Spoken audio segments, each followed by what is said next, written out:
Prabowo di 33,9, Pak Ganjar 31, sekian persen.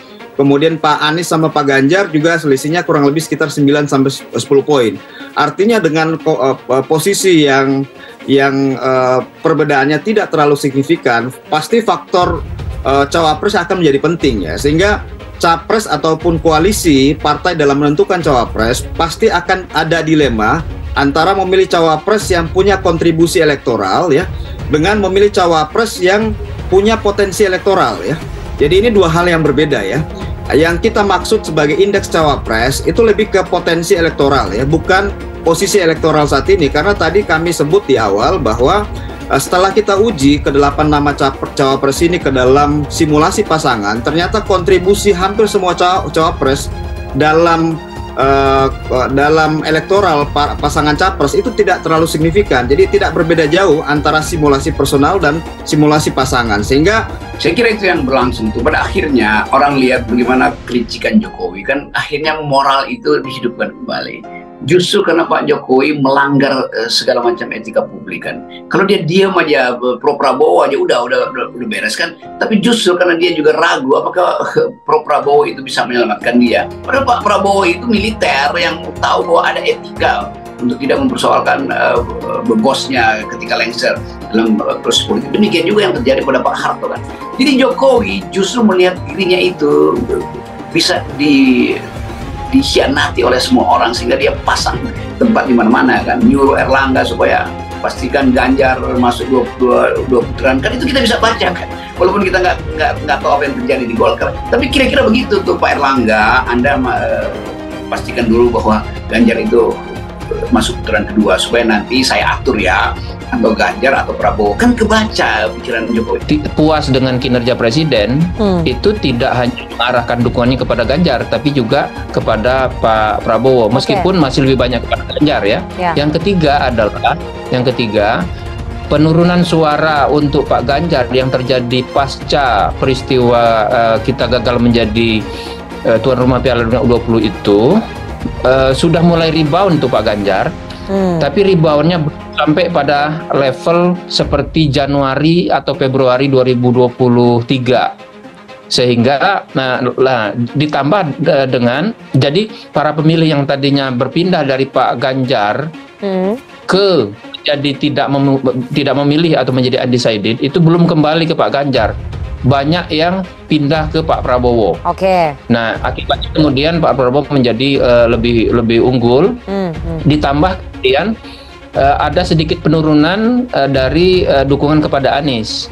Kalau terjadi, kita melihat bahwa dilema elektoral ya, dilema capres dalam menentukan cawapres yang memberikan kontribusi elektoral ini pasti akan sangat besar, sehingga misalnya pertimbangan tiket, kemudian pertimbangan misalnya pasangan yang nantinya lebih melengkapi image mereka ya dalam pertarungan nanti ketika kampanye, itu kemudian mungkin akan menjadi pertimbangan lain ya selain faktor elektoral cawapres saat ini. Jadi kita lebih melihat ke potensi elektoral ya. Potensi elektoral itu misalnya tadi pengalaman pemerintahan yang akan membuat misalnya paket pasangan itu kemudian lebih powerful ya ketika kampanye nanti, kemudian faktor jaringan sumber dana yang kemudian membuat mesin politik dan kegiatan kampanyenya akan semakin masif, semakin penetrasinya juga akan semakin jauh dan lain-lain. Jadi di situ sebetulnya poin kita dengan indeks cawapres ini. Lama-lama pikiran Jokowi yang sebetulnya tadinya sublim makin transparan kan. Jadi seseorang yang pikirannya menjadi transparan, dia bukan lagi politisi itu. Dia udah jadi tawanan dari kecemasan dia sendiri itu. Nah, Jokowi ada di situ. Rakyat melihat itu. Nah, waktu rakyat membaca pelanggaran-pelanggaran etika publik dari Jokowi, lalu moralnya muncul. Kalau begitu ya Anies aja. Itu yang menyebabkan Anies akhirnya naik lagi elektabilitasnya kan. Jadi ngaconya Jokowi, dia perlihatkan arogansinya, dan rakyat Indonesia nggak suka orang yang arogan gitu. Orang yang keras kepala masih mending, tapi ini arogan gitu. Arogan dan pamer kemana-mana tuh. Saya bisa atur Golkar, saya bisa atur Demokrat, saya bisa atur PKS, saya bisa atur Nasdem. Kan itu mentalnya Jokowi kan. Itu namanya arogan. Dan arogan itu bahaya buat pembelajaran mental pemimpin nanti. Jadi itu yang menerangkan kenapa arah perubahan itu ke Anies justru menguat tuh. Dan itu juga yang menerangkan kenapa orang semacam atau Gerindra itu terpaksa mesti hitung ulang tuh.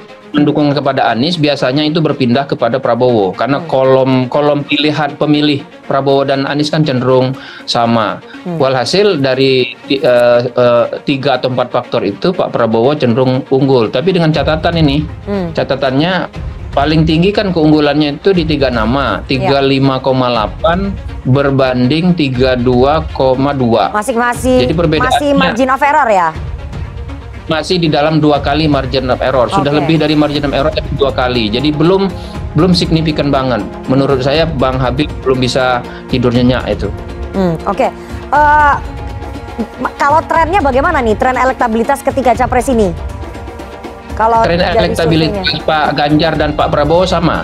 Trennya meningkat. Nah, mengapa tren keduanya meningkat itu? Salah satu penjelasannya menurut saya adalah tingkat kepuasan kepada presiden tetap tinggi. Survei ungkap 61,3% rakyat ingin perubahan.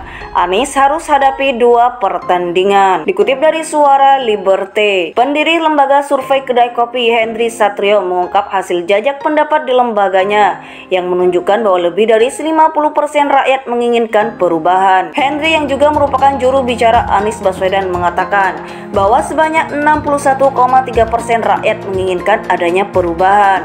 Oleh karena itu, Anies tidak bisa dianggap remeh seandainya masuk ke putaran kedua Pilpres 2024. Dia meyakini Presiden Joko Widodo telah memperhitungkan hal tersebut. 61,3% rakyat Indonesia ingin perubahan.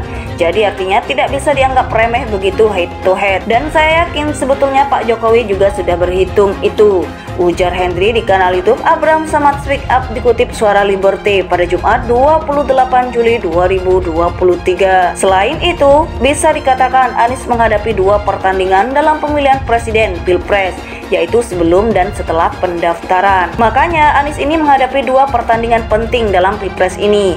Yang pertama adalah pertandingan menjelang pendaftaran dan pertandingan setelah pendaftaran, ujar Henry. Pertandingan menjelang pendaftaran yang dimaksud yaitu pertandingan yang sedang dihadapi saat ini.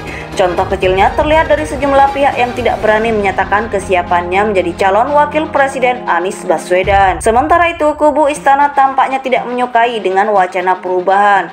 Hal tersebut tampak dari pernyataan Menko Bidang Kemaritiman dan Investasi Luhut Binsar Panjaitan. Dalam wawancara bersama Rosiana Silalahi, Luhut mengatakan bahwa orang-orang yang mengusung wacana perubahan sok tahu. Kita ini kadang-kadang sok paling tahu bikin perubahan, bikin apa segala macam. Apa sih yang mau dirubah? Ujar Luhut dalam tayangan Kompas TV. Luhut meminta agar orang-orang tersebut tidak membohongi rakyat dengan menggaungkan wacana tersebut. Kita ini jangan membohongi bangsa ini gitu loh, sambungnya.